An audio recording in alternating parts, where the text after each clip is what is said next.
Today we have Felia K. Davenport, who teaches in the Communication and Media Department at University of Missouri St. Louis. Her talk is called Woven Histories, using textiles, history, interpersonal communication, and sociology to challenge, change, and inspire social and personal identity.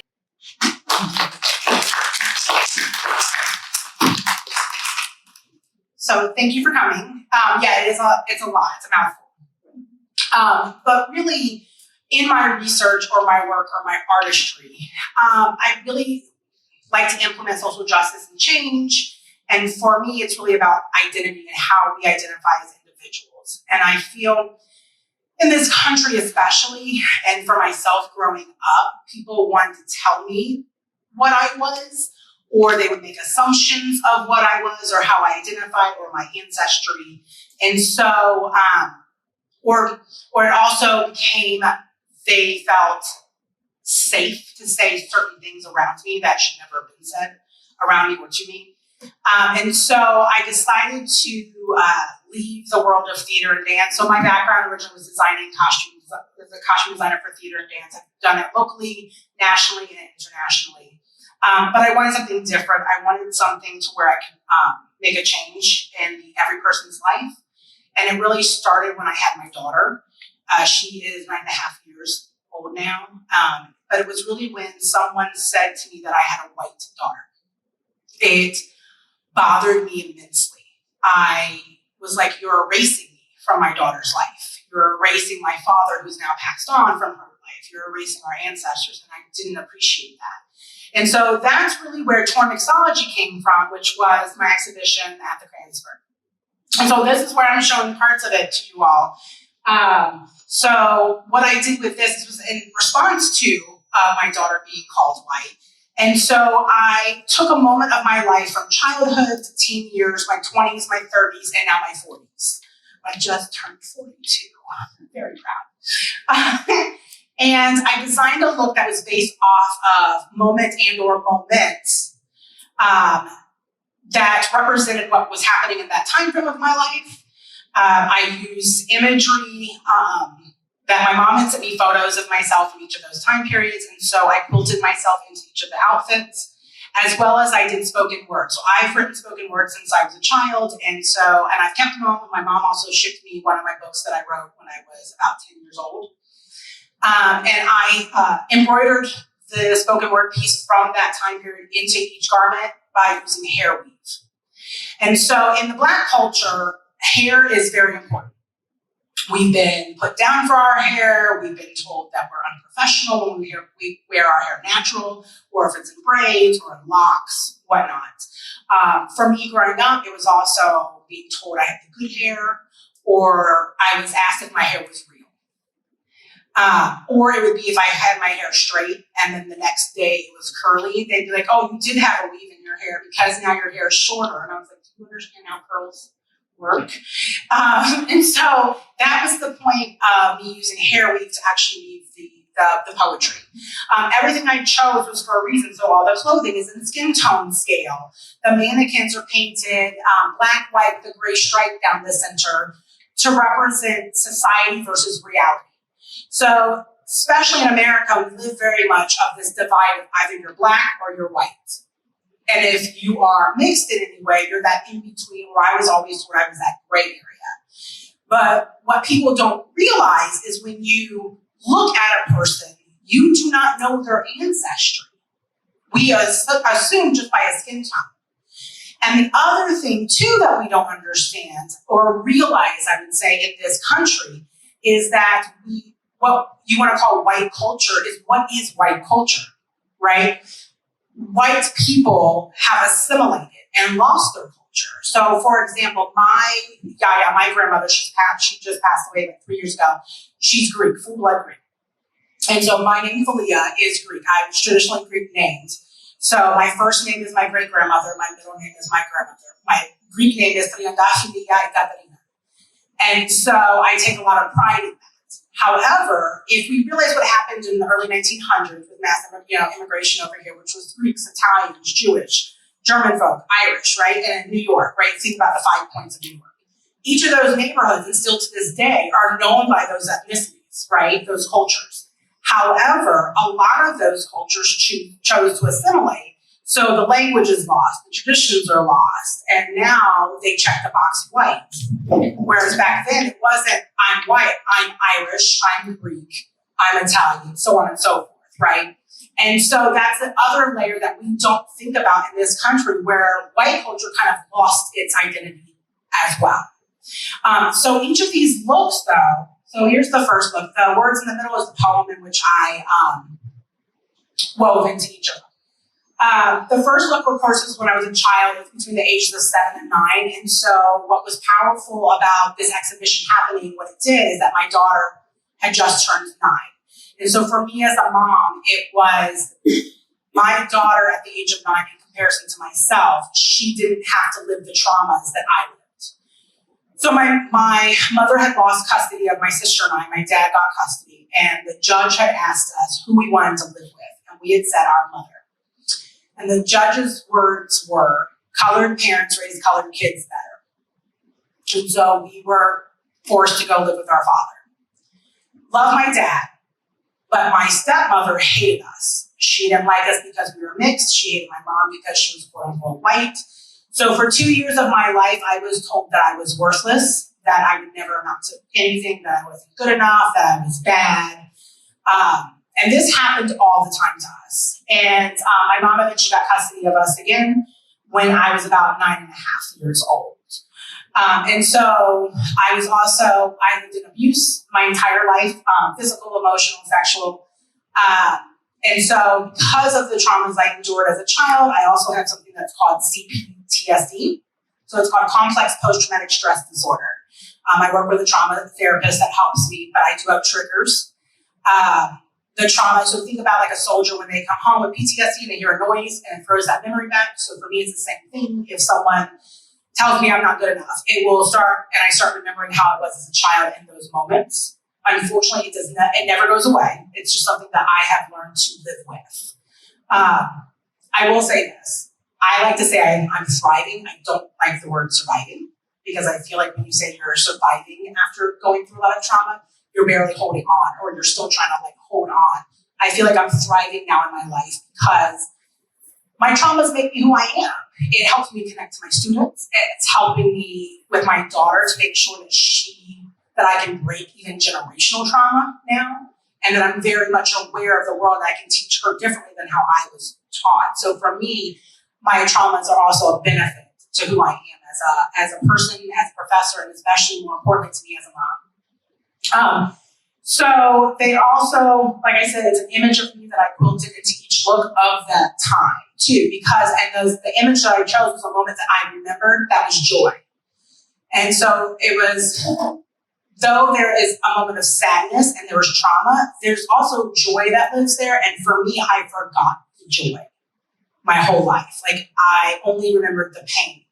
And while working on this exhibition, I started to get the joy back. The other thing that happened too was I realized throughout my whole life, I made my father the villain of my story. And I think when children go through a lot of trauma and pain, you have to kind of find that person that you want to say caused it all, right? And the thing that I've realized now in my life is a lot of the adults in my sister and I's life failed us. My mom's side of the family like to sweep stuff under the rug and not talk about it. My dad was raised to be that you work a job, and that's what your job is as a man, and provide for your family, not emotional support, none of that. It's just, that's all, you just provide financial support. And he worked 2 jobs his entire life until he was forced into retirement, and my dad actually ended up being my best friend. I can tell, we would talk for 4 hours once a week on the phone about everything. He told me his stories of Vietnam. We would talk about politics, everything, even if we disagreed. But it was always joy. I feel like children don't do that anymore. They don't talk to their parents or their grandparents to find out the stories. And I love the stories because for me, it's how it made his memory live on. It's made my other members of my family who passed live on. But throughout my life in each of these looks, it's also about how people questioned or attacked me and how I identified as well. So this is my teens look. And it's based really off an event that happened in 8th grade. I transferred schools in the middle of the year. And we somehow mysteriously started getting notes in our backpacks. And they were manifestos. And so they basically had a list on them of Black people who acted Black and Black people who acted white. And those who acted white should be killed. And so I was on that list. And so in this outfit, that's why it's actually a two-toned outfit. I found fabric that looked like notebook paper so that it kind of reconnected back to what I went through. I based this outfit actually off of Raggedy Ann because at my former middle school, I did the Halloween costume contest every year, lost every year. It's a very painful memory there, but yeah. But this was in my 8th grade year, I finally won, and it was the first costume I ever made myself. I made a Raggedy Ann costume, and I did a Raggedy Andy costume for my friends. And so that's why I based it off of the costume that I had made, because it sometimes in life people don't realize that when a traumatic event happens, it can also overshadow a joyful moment. And that's exactly what it did for me. It made me feel unsafe. It made me feel othered. I started to realize like maybe I don't fit anywhere. And then I just started becoming Felia, where I think a lot of people, I was good at masking, right? So people always are like, she's just this extrovert, blah, blah, blah, and I'm really an introverted extrovert. It takes a lot of energy of mine a lot of times to be around people because of wondering how they are perceiving me.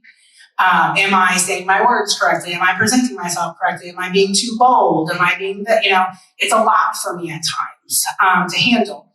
But this began the formation of the Felia who was always the outgoing person or the outspoken, because it was easier for me to laugh at a lot of the pain than to deal with it. And then yet again, by the time we're in my 20s, I'm at college and I worked for TGI Fridays for 5 years. I put myself through college, waiting tables and working in a kitchen. And when I worked for Fridays, we wore flair. I can even tell you, if you've even ever eaten at Fridays, I can tell you when the sizzling chicken and cheese was developed because I was there when it was actually developed. So this outfit's based off of that because I dealt with a lot of that. I dealt with a worker that had no problem. She was white who called some of my tables the N-word. I had another worker who was Black who told me I was denying my Blackness by saying I was mixed. It was also the time in college where all they cared about was that box that you fit in. And I was like, but I don't fit in any of these boxes. And so I thought, I can fight the system. I'm going to college with a 4.0. I'm going to check other because you're not going to label me. And now, of course, I would say I used to regret it, but my student loans have been forgiven. And so, but I used to regret it thinking if I had only checked that Black box, maybe I could have gotten a full ride. But why should that matter? Right? Or I used to think that I could fight the system by writing other and then I would write American. I would write triracial. I wrote random stuff all the time, right? Because I was like, yet again, why does it matter? Are you just trying to prove a statistic that white people can do this or can't do this or Black people can or can't? And so, in this poem, it says, to whom it may concern, I'm tired of defending my ways, accept me. I am not the chosen one in this ridiculous situation. Defense walls rise up, protect me, my emotions do deceive me. My whole life I live with walls. And I'm great at masking those walls because people assume because I'll talk to anyone or I'm good at having conversations with people or whatnot. They're like, that I don't have these barriers or that I don't have these walls, but I do. I live with this PTSD. I live with anxiety. Like I said before, I do worry about how I'm perceived a lot of times as well, especially I think more so since I've been in higher ed for the last 15 years. The difference between the first 3 looks and the last 2 is that I am no longer quilted in them. It's my daughter. So I had stage 4 endometriosis since I was 15 years old. Organs fused together, it spread through my body and attached to other parts of my body. So I had to have multiple surgeries repairing other organs as well. And I was told at 17 that I would never have a child. And so my daughter is my miracle baby. She was actually an ectopic pregnancy, and they did not know. And I was going in for another surgery for endometriosis. And 2 weeks prior to that surgery, my OBGYN was like, hey, let's go do a dye test. And a dye test means I'm wide awake for it. They do a pregnancy test on you as precaution. Everything came back negative. And then they inject dye while you're awake into your fallopian tubes and your uterus to see the path that it goes. Well, something moved in that path, and they were like, let's do a surgery. That was weird. 2 weeks later, I'm ready for the surgery, and I'm set talking to the anesthesiologist, and the nurse runs in and says, stop, she's pregnant. I said, please check my pee again. And so they did check it again, and I asked for a third time. And then they said, unless you're an elderly man or a young boy, this is you. And so there was my baby. So what we saw move in the dye test was the ectopic, was the egg that was it stuck in my fallopian tube going into my uterus. They immediately that day did an ultrasound. I was 9 weeks, 6 days pregnant. And so that's my little miracle baby. I can no longer have children after her. I ended up 4 years ago, I had to have a full hysterectomy due to the endometriosis spreading outside of the uterus again, as well as developing extreme fibroids as well. So this look is my 30s, of course, when I gave birth to my daughter. And so I quilted her sonogram. As she'll tell you, she's like, oh, I'm that little caterpillar, because it's a velvet piece that I used for her. And so I quilted her sonogram because for me, it was a rebirth. It was a moment in my life going, yes, have I lived through these traumas, but now my mindset has to shift on how I've handled those traumas and how I connect to racial identity. Not just how I view myself, but the complacency that I've allowed people to make the jokes around me, and I just laugh it off. And I don't stand up and say anything. I had incidents at my job where people made ignorant comments, and I let them just slip by, and I moved on. And by having her, I call it the rebirth because it made me realize that I can't live the same way that I was living anymore. That the tough conversations had to start happening as well. And I will say, even throughout this process of doing this exhibition, my mom and I got into it. And it hurt our relationship for a while because I don't have childhood memories. So because of the trauma I went through, I lost all of my memories. And I learned I didn't get memories back, but I learned stuff. And so my mom and I had to work through that issue. And honestly, working through it made us the closest we've ever been. She's honestly I've always told my mom, she's like beyond my soul is how much I love her, but she really is. And she's really amazing. And she's been taking the steps of learning the behavior that she had and that she did that caused issues with my sister and I in our lives. And I've been able to, by talking to her, learn where she got that behavior from or why she feels certain ways, right? We don't always realize what generational trauma actually is. And it's not necessarily a physical abuse, it's the words a lot of times. And then how do those words translate to the next generation of how they're used? And so that's something my mom has been trying to work on. And look, she's going to improve only so much. She's 72, right? So I'm cool. I'm cool with the fact that I can sit there and say to my mom now when she says something, I'm like, nah, you can't say that. She's like, well, you know, I said, Ma, look, you can't say that. And there's no argument, you know, she's good. She's like, I know, you're right. I'm like, cool, right? And that's just pretty much how we interact now. The last look I did was called Freedom. And that's my daughter dancing is who I quilted into it. Because for me now, like I said, like I used to care a whole lot more how people perceive me. And now I just don't. Like I'm learning not to. I'm learning that who I am is enough. Who I am is enough for my daughter. It's enough for me. It's enough for my friends. And it's enough for my family. And it's not saying that I don't have moments still. Because of the CPTSD, sometimes I call it the noise, is a whisper, and sometimes it's a yell. And I have, thank God for the people in my life who've helped me learn the tools to prevent the yell. Or when the yell comes on, how do I quiet it? I will always second guess myself. That is who I am. It's not going to stop. But I'm also better at not looking at my daughter going, am I enough for her? Am I good enough? Because it is just she and I, right? And there's this guilt that you live with when you grew up in a quote unquote broken home, as people say. And I didn't want that for my daughter, and that's what she's got, right? And so I always say, like, I carry this guilt or I carry this shame with myself, but I also know there is no way I should be with her father. And he's an addict, and so that's something else that I've had to teach my daughter about. And I go, this is the best household she could have ever had. It's just she and I. And it's the most healthiest. And so that's where I started to shed a lot of, as it says, shedding the cocoon of complacency. I will not be complacent anymore. If you make an ignorant comment, I'm going to call you out on it. Whether you're a friend, a colleague, or even a family member. And it's just something that I've had to learn. And I've come back to this exhibition because of stuff I've had to deal with recently going, hold up, you just said you weren't going to be complacent anymore. You need to hold true to what you said. And so it's really helped me maintain that. But the interesting thing with this exhibition, it made me go, and actually on opening night, it was really cool. I got to talk to all these people and meet people who had similar stories, where I met this mom, she's African-American, she was telling me about how her daughter was fair-skinned, was lighter-skinned, and had to fight with people her whole life who kept telling her she was mixed.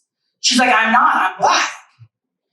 And I was like, I know, how interesting is that you have to, why do we have to argue with people or to explain to them or defend ourselves, defend our own Blackness, just because we're not the shade of Black that you would prefer us to be, to say that we're Black? And so then it was also the fact that, like, she was telling me how her daughter married a white man and they just had a child. So that's interesting. Like, how will her daughter provide racial identity to the child? And so from this, I was like, I wonder how people do that. How do we provide racial identity? I come from a multiracial family. So how did I get mine, right? My sister does not care about culture whatsoever. Like, it's like, she'll tell you, like, we grew up in two separate households. But like, think about people who are transracial adoption. So, white families who adopt a Black child, or a Black family that adopts a white child, or a white family or whatever that adopts an Asian child. How do you provide that identity? Because also, especially if we're going to talk about Asian culture, that's a monolith, right? Because we seem to forget Indian and Filipinos are Asian. And then when you're talking about Asian, is it Chinese, Japanese, Vietnamese, Korean, and those are that not only language, but cultures are completely different. So how are you providing that culture or that racial identity to that child? And the same rule goes into biracial households. If you have a white mother and a Black father, does that white mother know how to do that child's hair? And if they don't, what resources are out there for them? And so that's something that I want to make, like toward mixology, I want it to evolve, right? I don't want it to just be this exhibition that happened, done, we had a great conversation, let's go about our lives, right? I'm trying to get the exhibition to go to other places, but the next thing I'm working on is a documentary of, like, how did you receive your racial identity? Or what's out there to help people? Especially, like, I spoke with a mom in the foster system who fosters children. And we were talking about it, and I said, what's out there for you as a foster parent? When you have a child that comes into your household that's a different ethnicity than you, what do they provide for you to help give that child their racial identity or provide that cultural identity as well to them? And so these are the conversations that I want to have now, and to figure out, what do we need to fix in the system? And so that's why, like, yes, it's meaty what the title of this, conversation is about, woven histories, because just because I can sew and I can create something pretty, it goes beyond that, right? I have to have history is involved, psychology, sociology is involved, communication is involved, history, like I said, history is involved. Everything is interwoven and connected in what I do, and it's very much interdisciplinary. And it's because who I am is more than one thing. And so I have to look at things from different perspectives. And I always grew up I was the person who always was like the why kid, right? And unfortunately, my child's the Y kid as well. Like, I used to never be able to just tell her, no, you can't jump off that. She'd be like, why? And I could never use the saying because mommy said so. Never has worked. But like, then I give her a story. I'm like, well, let me tell you, you fall off that and then you break your arm and then we have to go to the hospital. They're gonna be like, why did she fall off that? Well, I wasn't paying attention. I told her not to jump, but she jumped anyways. Well, then they call the police. Then they call DFS. Like, I went deep into these stories and then she'd be like, oh, okay, I won't do it. Right? But that was my daughter. But that was me as a kid. You know, if I was told when I was taught about racism, and I was told about the groups that wouldn't like me because of the color of my skin, I was like, well, why? I don't understand. Why? And I would joke and I would say, because I have a year-round tan, somehow I'm less than you? No, give me a reason why. So no one could give me a reason. So instead, I went to the library and I studied. So I studied the KKK. I also studied the skinheads. I can pretty much tell you everything about them. But I did it because I needed to understand. I needed to understand the psychology behind it, right? The whys. And so it's the same thing in my research now. It's the whys. How do I get to the whys, or how do I educate people, right? And what I've learned, I've sat through my daughter's school board meetings. I have served on tons of committees in my daughter's school district on trying to fix curriculum, and just listening to people and their issues and their complaints, if you will. I was part of the school board in Lindbergh, fighting against the book bans. I got some of the books removed off of that list by talking to the other side, you know, and trying to understand where they were coming from. And that's when I realized that people don't always want to have the uncomfortable conversations, because a lot of times it's not about comfort or uncomfort. You know, it's about feeling attacked, or somehow if you have a conversation about race, they go, well, I'm not a racist. But we're not talking about like you as an individual, right? So I've been trying to figure out, like, how do I have these conversations? How do I do this research to create something that will make people want to have the conversation or talk? And ultimately, it's been through my art. And then I weave it through the education groups. The thing I've learned with students, how do you get students to learn besides standing up and lecturing to them, and then they just have to regurgitate what you just said, right? I've learned by making them practice or them do something, the action of, right? And so art is action. It's not stagnant. So if I have them do something creative, it gets them to have a conversation. And so that's ultimately my goal. And I feel like that's how you change the narrative or reframe what's actually happening in this world. And so the next project, like I said, is me forming Mixology more into a documentary and interviewing people so I can gather their stories and their perspectives. And then after that is what I'm actually working on research right now of this project called Miss Americana. And as you said, as you see, it says we are part of American history. So it is connected somewhat to critical race theory, but not connected. It's because as I listened to in the school board meetings and I was listening to people argue on either side, I realized what people weren't getting when we talk about diverse education. They weren't understanding that we're not talking about, oh, Black History Month, that's when you talk about Black people. Native American Heritage Month, that's when you talk about Native Americans. Asian American Month, that's when we talk about Asian. You know, that's not what we're talking about when we're talking about diverse or inclusive learning. What I'm talking about is when we talk about the suffragettes, we only talk about Susan B. Anthony. In the K through 12 system, that is who they speak about. The images that they show in K through 12 when they talk about suffragettes and women's rights to vote are white women.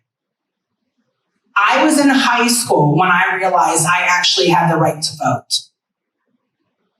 So when we talk about representation matters, if you are only showing Black and brown little girls, images of white women, and we're saying right to vote, who do you think they think has the actual right to vote?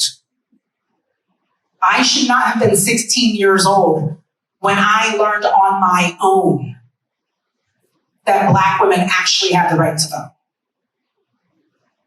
So when we talk about a diverse and inclusive education, that is what we're actually talking about. You don't need to wait for February to say it. If you're in school and you're talking about women's right to vote, why not talk about IULs? If you're in a science class and you're talking about science, and we're talking about, the first astronaut, on the moon, why don't we also talk about the first female Hispanic astronaut? When we're talking about war and talking about soldiers, why do we never mention Buffalo Soldiers? If we're talking about the Holocaust, why do we not talk about the Japanese internment camps that we had in the US? If we're talking about the Black Power movement, why do we not talk about the Red Power movement, which is Native Americans? And if we're discussing Native Americans, why do we always talk about Native Americans prior to 1900, but nothing after 1900? So why don't we talk about the boarding schools that we had in America as well as Canada that killed over 30,000 Native American children? That wiped them of their language. They were beaten or killed if they spoke their language. So why don't we talk about those boarding schools that are only now being brought up in the US and as well as Canada because now more bodies are being found and now Native American tribes are coming together to force the conversation. But why don't we talk about it in school? Why don't we address this stuff? Why do we wait until the months to just talk about the nice stuff? Or November, we say Thanksgiving happened, and that's what we're going to talk about. Or we talk about Pocahontas, or we talk about Lewis and Clark and Sacagawea, but we fail to mention that we give so much privilege to Lewis and Clark, but we fail to mention that Sacagawea is actually the one who discovered everything, not Lewis and Clark. Because without her, they would have not been able to go where they went. But we don't discuss that.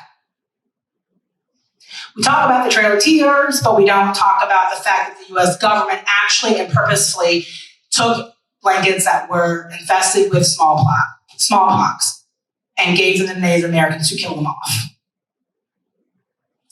So my thing is, you have to talk about the good and the ugly, right? We are not a perfect country. We are also the youngest. And we have a lot to improve upon. I think that's something that we also seem to forget at times. But it's also not pointing a finger saying bad white person when you're talking about all this stuff. It's just saying we are part of American history. We existed and we do exist. And so when we're not included in the text or the histories, or you only lump us to a month, you're saying we aren't worth 11 months. I'm only worth your time and care for this, sometimes 28 days, which I don't understand still to this day. But you're telling me that's all that matters in education, is that I matter for that time and that time only. And so the next thing that I want to work on when I call Miss Americana is weaving the stories that are left out of our history books. So I've been doing the research. I've been going through DESE, looking at what is required in different courses to talk about and subjects. I'm going to eventually be emailing teachers to say, hey, if you're talking about, let's say, war, what wars do you talk about, right? And what content, stuff like that. I want to see, so I can see, okay, how are you weaving in talking about, say, Buffalo Soldiers, or do you not? Okay, cool. If you're not, great, then this is going to be part of this book and exhibition, right? And that's what I'm trying to figure out, those things. And I'll tell you this, though, with schools, even working on I was working on the social studies curriculum, K through 12, with the Lindbergh School District. I was on that committee. And so I was really there looking at what they talk about, and I was trying to find people that they should weave into stuff. And we were trying to look at creating more of a foundational, like a pyramid in a way, going, okay, if you're talking about these people, let's say in 4th grade, do you need to talk about those same people in 5th grade? Or do you build off that, right? How are these stepping stones happening through the educational system that you're building off to expand upon, right? And what I realized, it wasn't just, by the way, people of color. The one section when they're talking about, they talk about the American flag and the Missouri flag. right? And I go, do you guys talk about Betsy Ross? And they were like, oh no, we don't mention her. I go, oh my God. So there's a lot that's missing, right? And it wasn't just about Black and brown people that I was catching stuff on. I was catching people that they weren't even talking about that were very much important to that cause or that moment or whatnot. And so I want to create this in a way to where it's a book, yes. So it has the story of the people that are left out, their images. And then on the art side and my textile side is I'm going to, not only myself, but I'll have other designers as well, take that person and their quote unquote, say, look or uniform that they wear and recreate it in red, white, and blue. You can quilt through it, you can print their stories on it, however artistically you want to create it, but it must be red, white, and blue because that's Americana. And then do a whole photo series that has, so if we're talking about Ida B. Wells, which is right there to the left over here, make sure there is an African-American woman wearing that outfit in the photo. Same thing of creating something that's very artistic with the Red Power movement, which started in 1968, so there's a really cool way where you can create that artistically, in regards to that clothing, by incorporating the red fist and so on and so forth. But bringing that through in an artistic way through textiles to also then help create that conversation and in turn educate as well. So it's not just here's text and here's a historical image, right? Because what I've learned also with a lot of my students is they don't learn well like that. And what I've learned with a lot of the adults that I've had to deal with, they don't learn very well like that. And so it's me trying to figure out what works and what doesn't work and how can I get people to see the bigger picture and that no one is pointing this finger of blame, but we're going, how do we correct? How do you fix something? How do you become more future focused versus blame focused as well? And so that's really where I'm trying to go with research. It's what I'm trying to do with like my art as well. And just, I would like to change the future. No, but it's also with my daughter. Like, how do I make the future better for her? Growing up for me, Dr. Martin Luther King Jr.'s speech meant the world to me. I really, really cared about his I Have a Dream speech. It connected to me because I am judged by what I look like. No one looks at the content of my character. You look at the color of my skin and you judge whether I'm safe. And because I'm lighter skinned, I'm safe. But I'm tired of that. Just like my daughter is fair skinned. So I do teach her that her path will be different than mine. But she already has to argue in a third grade level when someone tells her she's white and she tells them I'm not. She has to argue with kids because they tell her that she is white. Because all we use the terms are white and black. You can't be black if you don't look black. And that's not true. And that's the shift that really, and that's a minor shift, honestly. It's a very minor shift to start teaching kids that brown and black people are not always the shade of brown and black that you assume. And so for my daughter, especially because I'm the one raising her, she really does identify in the world of being multiracial and a person of color. And so it's how do we shift that narrative? How do we reframe how we say things? And it has to be gradual as well. But it's something that I've been really looking into and trying to figure out, like, how do I create this in a way that my daughter can have a better life too than what I had? And no matter anyone's belief system, I truly believe that every parent wishes that for their child. I truly believe that every parent wishes the world to be a better place than what they had at the time of them growing up, and or to be a better parent than what they had, or a better life than what they had. And that's ultimately what I feel like my purpose is in this life, is to make sure that my daughter has better when I leave this world. That's the legacy I want. I want to be able, even if I can only change one person's perspective, I've done it. And I did this talk at Twain Financial. And so I teach an African-American cinema course. And so one of my modules is called Through the White Perspective. And so I used the film The Help a whole lot because when the film came out, everyone loved it or whatever. And I did too, but like Viola Davis has made a statement about how she regrets doing the film. Also, when you see the film and the title, The Help, you go, oh, it's about the help. But in reality, it's really not about the help, right? It's about the main character, Skeeter, who's white, and how she comes home and she wants to be a writer and she has to like create something for her to get this job. So she uses the help to write their stories anonymously. And so the one thing I did with this discussion is I gave them all a paper that I created that this film takes place in 1963. Here's what's happening in 1963. So if we look at this film through the lens of 1963, if these women, these maids actually told these stories, even if they were anonymous, the people they worked for would know who the story came from. So there wouldn't be this little happy like ending with a bow of Viola Davis walking down the street telling her story about how she's no longer watching kids. People's houses would be burned, people would be lynched, and they would never work again. That's the reality of it. So when you're watching this type of film, and it's called a white savior complex, really. And so you're watching this film, you're realizing that whose lens is the film being told through, right? So it's the same thing in our educational system. Whose lens is our American story being told through? And that's really where I want to see the shift. I want the full story to actually be told. I love my country. I really do. All the good, the bad, the ugly. Love it. My daddy loved this country.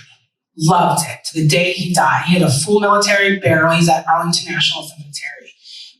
And he loved it. He raised us to love this country, but he did. I mean, my dad lied about his age so he could go to Vietnam. He was not 18. So by the time he came back from Nam, he was able to get his GED, and worked really hard his whole life. And he truly loved this country. And I truly do. My uncle served for 30 years. A majority of my family is military, actually. So I want to say, though I say things need to be fixed, it doesn't mean I don't have a love for my country and the people within it. I just want people not to live their life with blinders on. And I want people to realize that I may look different from you, but how different am I from you? Or there's more than what you see on my exterior. And so get to know that person. Say hi, ask them how they're doing. It's okay. And so, that is where I'm going with my art now. And that's why I call it Woven Histories, because we've forgotten our history. And we have forgotten how it all has woven together to create where we are at now. So when we sit and moments and stuff happens in our country, when we go, why? Where'd that come from? Then you need to look back and see. So that's all I got. Questions?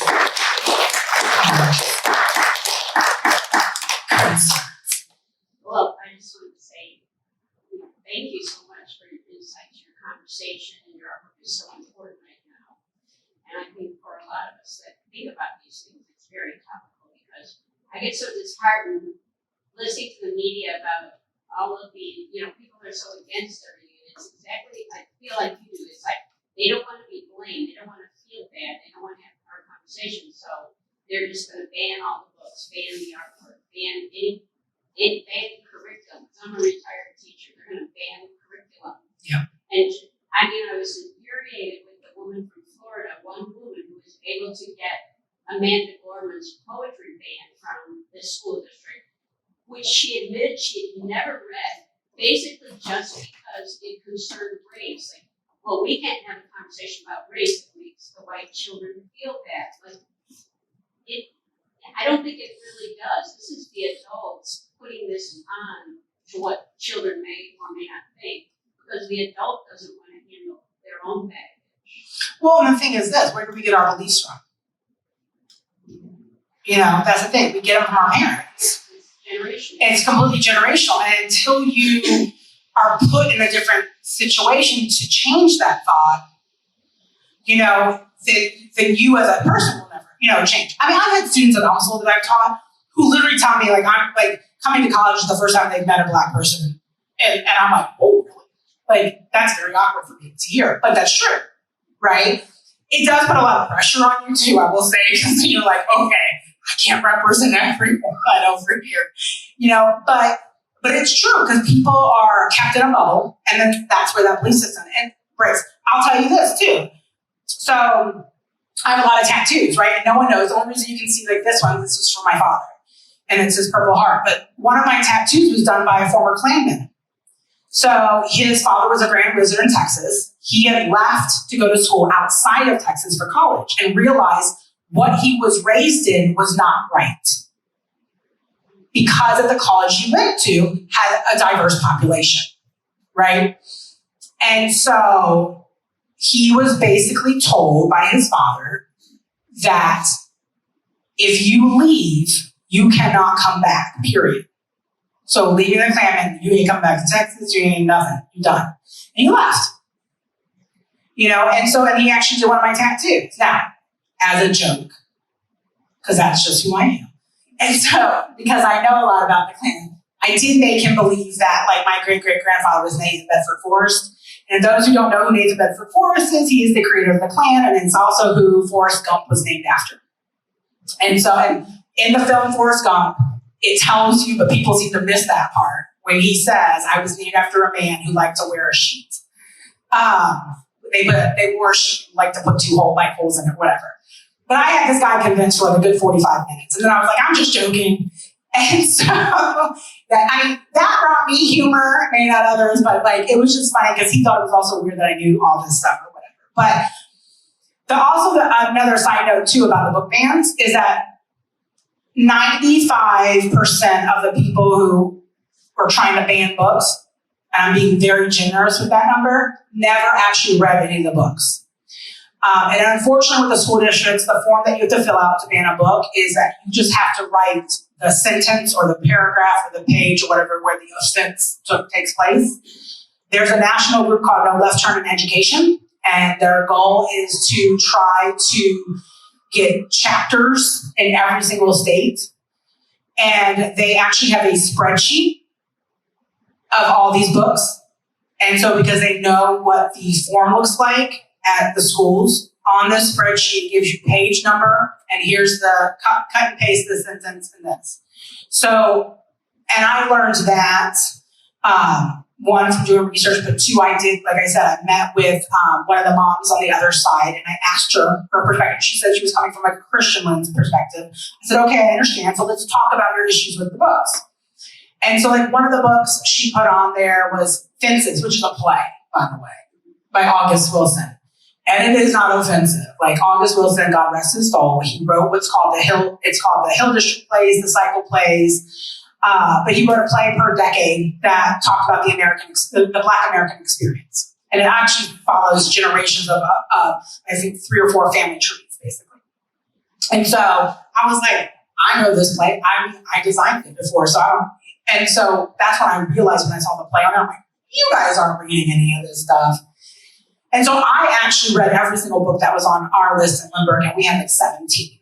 Because I wanted to understand where people were coming from, and I hadn't read these books, so I can't tell you if they're offensive or not. Let me read them. And Fangirl Moment, one of the books, I actually, weirdly enough, my friend who teaches at Webster, it was her best friend as the author, and I got a signed copy of the book, and I was like, Fangirl Moment, because it was a really good book. I was in tears the whole time reading it. But, and it's called The Girl Who Fell from the Sky, if anyone wants. It's a really powerful book, actually. But what I realized is, like, talking to this mom, they hadn't read the books. They were going based off this spreadsheet. So because of that, this mom actually went and got the books and started reading them. And that's how I think it was like 4 books that got removed from the ban list. And for me, that was a win. I was like, okay, you're not going to remove all of them, but it's a win. Enough. There are some people in this world you're not going to change their perspective, and that's okay. There's no point of arguing with them, right? It's a waste of energy, it's a waste of time. I just noticed that at the school board meetings, it got very physical and hostile. I mean, I kept joking and I was like, man, this is some white on white hate. You had a woman hit another woman in the face because of a different belief. And then I watched the cops show up and they did nothing. The woman is still yelling in the parking lot and she walks away from the police. And the police officer goes, where are you going? She goes, I'm going in my car to get my water bottle. And I'm watching this and I was just like, and then I also had other people going, do you feel safe going to your car? I said, look, y'all, I can take care of myself. It's okay, because I was also the only person of color there. And I was like, I can take care of myself. As long as no one hits my minivan, we okay. But I watched this. I sat there the whole time and I watched. And I was like, in my world, that would never have happened. There is no way that I have met a police officer that would let a black person walk away and go, I'm going to my car to get a bottle of water. And I'll be very clear with everyone. I tell everyone about my arrest in St. Louis. I mean, I can't find my mugshot anymore, but it was a really pretty mugshot because they let me fix my hair. But because they made me take it down and made me really mad. Because when you put curly hair up for a long time in a rubber band, it does not just flow down pretty, okay? It sometimes holds shape. But I was arrested for the color of my skin. To the point where that cop, and I got out of the ticket he gave me, which was interfering with the police, which I was not because it was on my property. But I had also filmed everything because there was a gut feeling I had that was wrong, that like something was off with this one particular officer, not all of them. And I was right. He literally went to my handyman that was working at my house and to my neighbor and said, how does someone who looks like her have a nice house and a nice car? My handyman goes, she's a professor. And the cop goes, no, she's not. He's like, hello, here's her like faculty sticker and all this stuff. Didn't believe it. And then like I didn't put two and two together because like when he's putting me in the system, I was very clear. I was like, you are not labeling me as black. I'm not going to fit your little statistic. You can put me in as mixed or whatever, something like that. He's like, we don't have that. You can put me in as other. And he's like, well, I need your skin tone. At that point, my sarcasm just was like coming out. And I was like, well, you could put mocha. And then he was like, where do you work? I was like, you don't need to know that. He goes, well, I already know. And at that point, I was just angry. So it didn't even register to me of like, how would you know where I work? And stuff. And so I found out this the next day or whatever. I mean, I got out of it all because I have a lawyer and stuff. But still.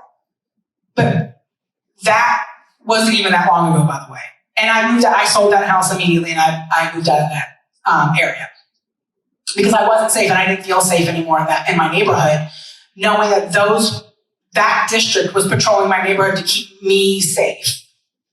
But how were they going to keep me safe? And so I sold my home and moved. But that shouldn't have to happen, right? Like, I shouldn't have to sell a home because now the people who are supposed to serve and protect me don't really give two shits about me.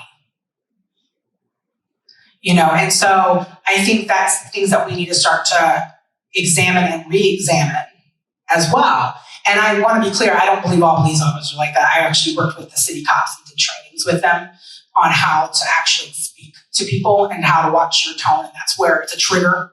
You know, people go, you have to respect me. I'm like, no, I don't. Just like I tell students, you don't have to respect me. You have to earn my respect, and just like I have to earn yours. Just because I chose this job, because that's what it is. It's a job and a career. Doesn't mean you have to respect me. And that's the like triggers for people sometimes, is when you tell them they have to do something in certain ways too. So anything else before we're done? Any other comments, questions? Yes, in the back. Yeah. So first of all, just thank you for your work. I love your story and everything you're doing. Thanks. It's really cool. One of your stories, especially about the tattoo and the son of a former Klans member, reminded me of Daryl Davis. You know Daryl Davis? Yes. Yeah. What do you think about Daryl Davis? I mean, interesting, right? Like, I like the work. You know that moment where you like wish you could have a full conversation with someone? Yeah.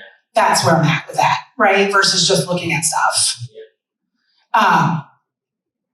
But I think it's interesting. I think that people, I don't know, I like talking to people who don't like me. right? Like, I really do. I like talking to people who have complete opposite views. Because like I said, I was that white kid growing up, right? If I don't understand something, it doesn't mean I say that you're wrong. Just make me understand.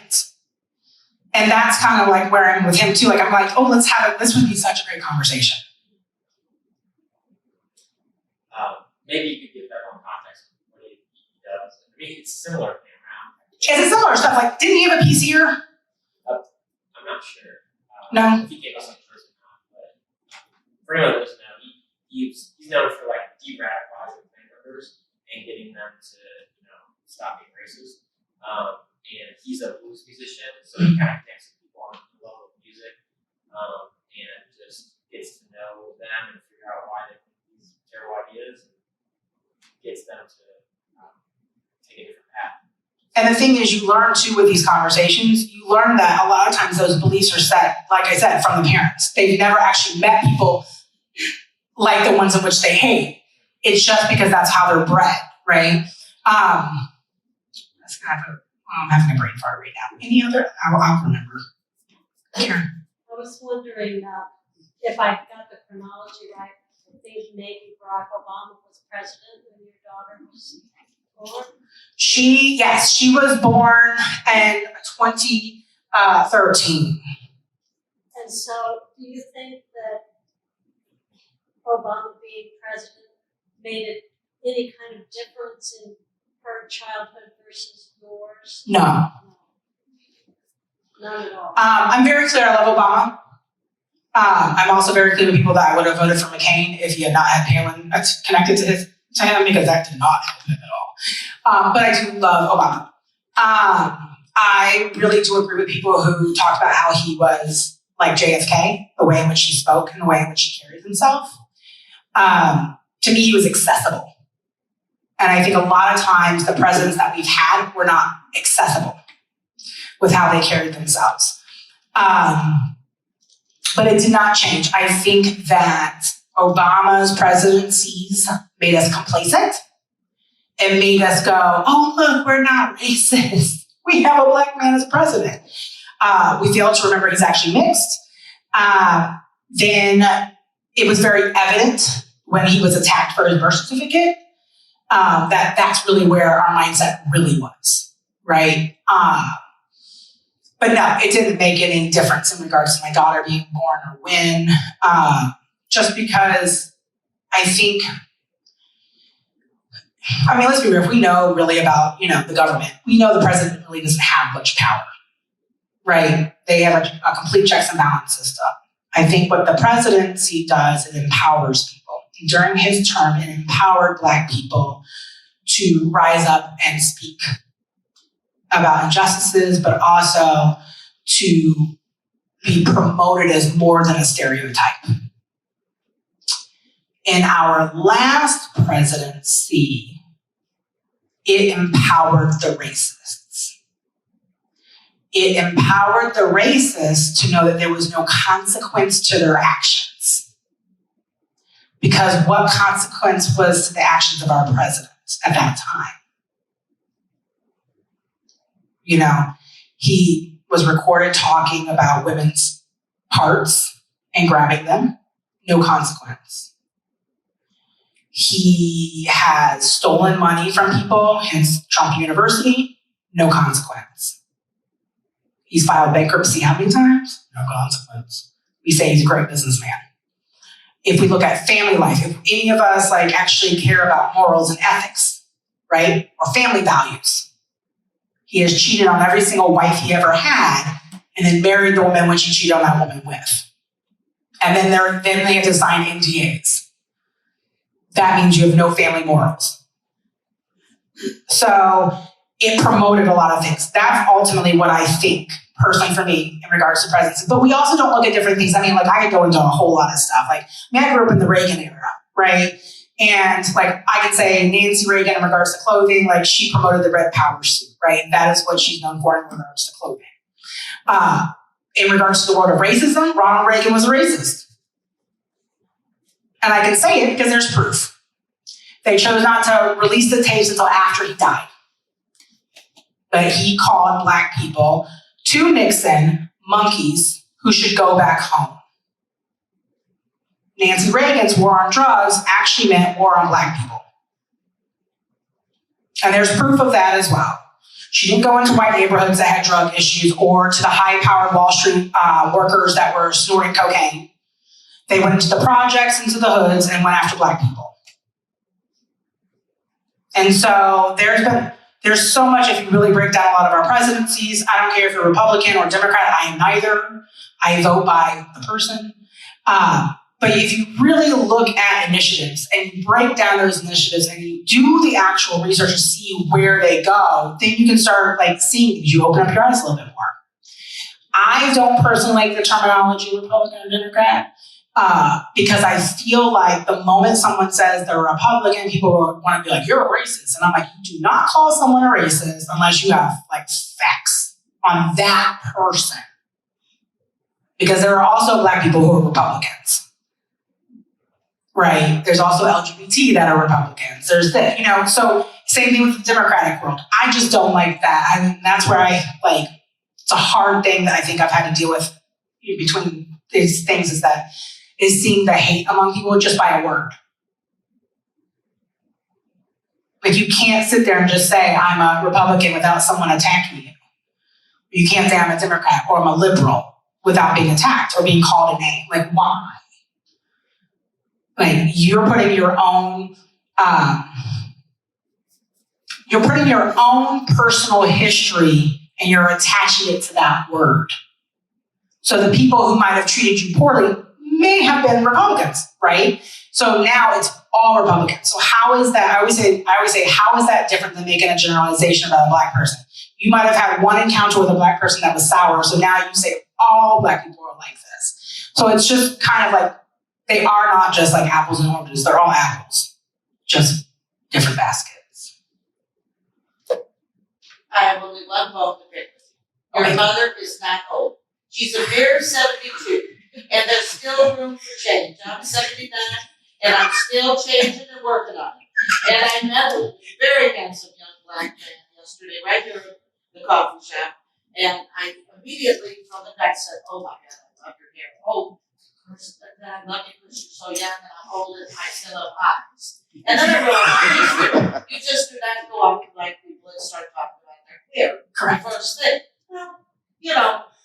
And I had to introduce Jess Dugan. You know who that is? She's a professional photographer who is really making it big, really. And she does all kinds of, I won't even go there. But I'm calling her she. She's they and them. And I had to introduce her, and I kept slipping, and she said, "Oh, Nancy, you're old. It's just fun for you." So I have our old things, old and fat, and that's a whole nother thing. But I do really strongly believe that the times are changing, really for the good. I've been involved with the St. Louis Art Museum for about 40 years or more. Tomorrow, I'm going to the studio of a Native American. The Art Museum, I'm on the collections committee. I mean, they're working. We have a Korean director, Min Jung Kim, who is fantastic. And then it's just been old, fuddy-duddy Black man, white man, whoops, what was that? A white man that really didn't give a damn all these years about women. Anyway, I really believe things are changing, and there's always room to change your own ways. That's it. No, I agree. I agree wholeheartedly. Okay, now look, my mom. Look, my mom would kill me if I called her old anyways. But my child does it to her all the time. But I also get ratted out constantly. My mom I grew up in Northern Virginia and DC. And my mom is from upstate New York, but grew up in Philly and Jersey. And so we joke about my accents and that stuff. But I literally get threatened by my kid on a daily. If I do something, she's like, "I'm gonna call him, yeah." I was like, "Oh, what's she gonna do?" But no, and my mom's changed. That's the thing I love about my mom is my mom and I have a completely different relationship than she does with my sister. Our relationship is actually healthy and great. My sister's a whole other piece, But I love my mom because I can have these conversations about how I feel or what's going on, and she's there and she's receptive. right? And she has her questions. Like when we talk about my CPTSD, she was like, will it ever go away? And she wanted to know these things because she didn't understand it, And I was like, sorry, mommy, you won't, but it's okay. Like I'm doing that. She worries a lot about me because I'm literally a one-woman show here. We don't have family here. My daughter's father is not part of her life. I joke, I get no child support. His family wants nothing to do with her, So it's truly just she and I. Like she's literally my fake assistant to everything. She comes with me to and that's one of the reasons why I retired myself from designing too for theater is that she wanted me to be more present. And I'll be honest, like I'm okay. Like I don't miss theater. Like I help out at Clayton High School because I love the kids, but I don't miss it. I felt like I lost my voice doing it. And doing this, I've been finding my voice. And like I started my own clothing line and I'm slowly but surely working on that. And that is my joy. Right. And my daughter helps design for me with that, and honestly, I really everything I do is for my kid. Like it's actually because of her. Like she truly does. She is my inspiration. Like, and I don't really want to cry up here. So there's that. And I am a crier, unfortunately. But she really is my inspiration because I can look at her age and go, man, we were so different. You're right now, I was in foster care at 9.5. My mom got custody. My dad was an alcoholic, unfortunately. And I unfortunately got harmed due to that. And so that's how we ended up in foster care, but I look at that and I go, look, she's not there where I was, and I may struggle still, whether it's financially or whatever, but like the one thing my dad taught me was how to be a hustler. And if that means I have to work 4 jobs to make sure my kid gets what she gets and we keep a roof over her head, then that's what I do. The thing I've learned now, especially me doing this type of work, it's hard funding wise. Like that's the one thing I will say that's hard in the arts in general, but also research and university wise, it's trying to find that funding to help. And now that's, and applying for the grants and trying to find that stuff, that's difficult. But I also, though it's a challenge, I don't let that really stop me from doing it, and the exhibition for mixology was supposed to happen years prior than it did. My Terry is here. And unfortunately, it was supposed to happen at the university, and then university cuts. I lost the space that I was going to be able to do it. And then I had applied for like a large grant in regional art when RAC used to have like the $20,000 option. I applied for that, didn't get it, didn't get the artist grant from them. And I kept going, no one wants my work. Like no one wants this stuff. And then I got the Cransburg Arts Foundation, residency. And I was like, oh, okay. Because I wasn't going to apply for it. That was the funny thing. I wasn't going to apply for it. My friend was like, you should apply. I'm like, why? No one. Look how many times I've been told no, or it's been thrown away, basically. I don't really want to deal with this anymore. Like no one wants my voice.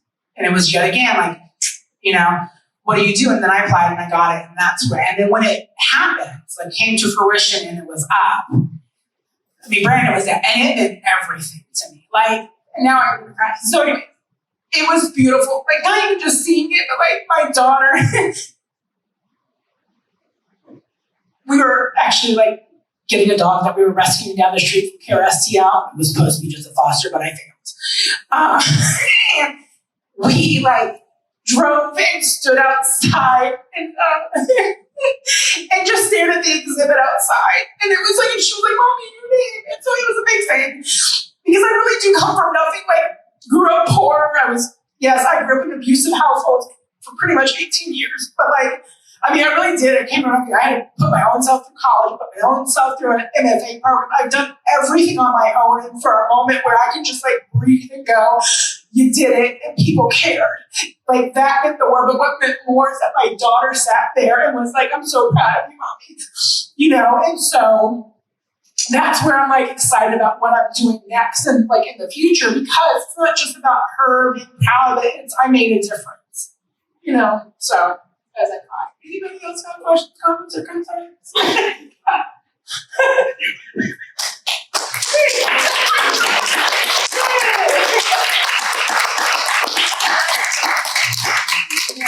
You can't end without tears. Aaron, first.